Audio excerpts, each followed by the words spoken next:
बिस्मिल्लाहिर्रहमानिर्रहीम। अस्सलाम वालेकुम जी। अल्हम्दुलिल्लाह एक अच्छी ख़बर सुनने को मिली है जो ग़ालिबन आपने पढ़ ली होगी या सुन ली होगी कि कोरोना वायरस की एक वैक्सीन बना ली गई है जो 90% तक यानी 90% तक अफेक्टेड है। और ये जर्मन बायोनटेक एक कंपनी है, इसने अमेरिकन कंपनी के साथ मिलकर बनाई है।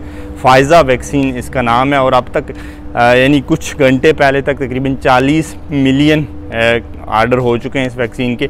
इसकी वजह से स्टॉक मार्केट में बिलखुसूस वॉल स्ट्रीट में यानी जो न्यूयॉर्क स्टॉक मार्केट है उसमें ज़बरदस्त तेज़ी है। जर्मन डो जोन के शेयर्स में तकरीबन 3000 का इजाफा हुआ है। गोल्ड यानी कि सोने की प्राइस $85 पर आउंस गिरी है। ये सारी बातें खैर शायद हमारे लिए तो मानी नहीं रखती, मगर असल बात यह है कि वैक्सीन ईजाद होने का या वैक्सीन बन जाने का मतलब ये नहीं है कि ये कोई दवा है जो हम कहें कि अगर ठीक है जी हमें कोरोना वायरस लग भी गया तो हम दवा खा के ठीक हो जाएंगे।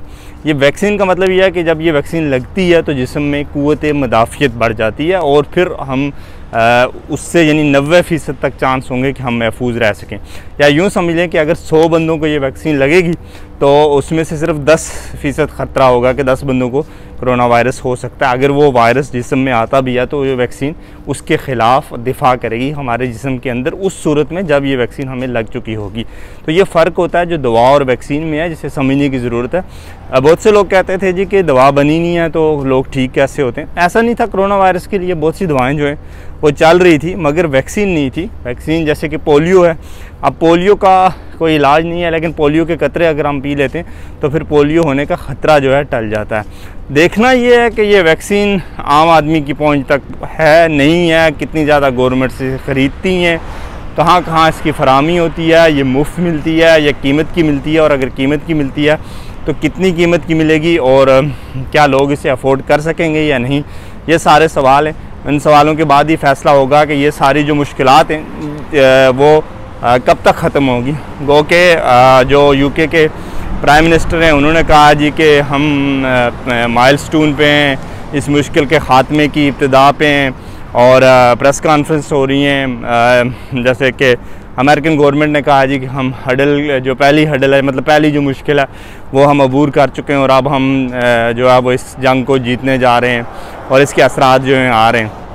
मगर जब तक सब लोगों को ये वैक्सीन लगेगी नहीं, और अल्लाह करे कि ये 100% भी कामयाब हो, बिल्कुल हो सकती है, लेकिन सवाल वही है कि अगर ये सब लोगों को लग नहीं जाएगी तो ज़ाहिर है उस वक्त तक आम आदमी के लिए इसका फ़ायदा नहीं होगा। उस वक्त तक हम यकीन से कह नहीं सकते कि ये सारे जो मामलात हैं जैसे मास्क पहनना या सोशल डिस्टेंस ये ख़त्म हो जाएंगे।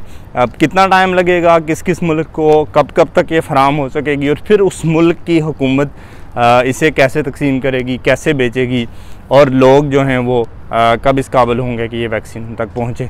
बहरहाल अल्हम्दुलिल्लाह ये एक उम्मीद है, एक अच्छी ख़बर है, और लग रहा है कि इंसान और इंसानियत जो है वो इस मुश्किल से निकलेगी। और बहुत जल्द हम देखेंगे कि ये सारे जो मामलात हैं, ये सारे जो मुश्किलात हैं, और हमारे इर्द गिर्द जो लोग इस वबा का शिकार हो रहे हैं वो होना बंद हो जाएगा और ऐसी ख़बरें आना जो है वो ख़त्म हो जाएंगी। अपना बहुत सारा ख्याल रखिएगा। जब तक ये वैक्सीन मुकम्मल तौर पे कामयाब हो नहीं जाती और जब तक ये वैक्सीन हमें लग नहीं जाती उस वक़्त तक बहरहाल हमें एहतियात करनी होगी। अल्लाह हाफ़िज़।